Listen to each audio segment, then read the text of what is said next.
BBC News with Debbie Russ.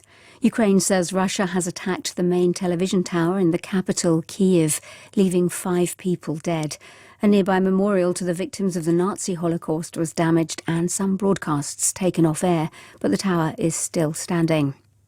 The UN is making an emergency appeal for $1.7 billion to help people fleeing the conflict in Ukraine.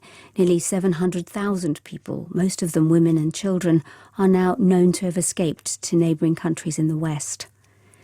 The major industrial economies have agreed on a coordinated release of oil stockpiles after Russia's invasion of Ukraine pushed the price of crude oil over $100 a barrel.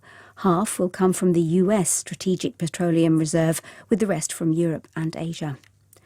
Ukraine's President Volodymyr Zelensky says he's held a phone conversation with President Biden about the Russian invasion, agreeing on the need to stop the aggressor as soon as possible. He said they also discussed sanctions and Western military aid for Ukraine.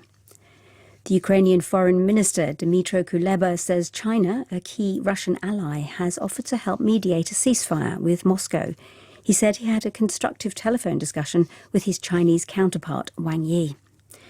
Athletes from Russia and Belarus have been banned indefinitely from taking part in all international competitions by World Athletics. The two countries' national tennis teams are also facing a ban.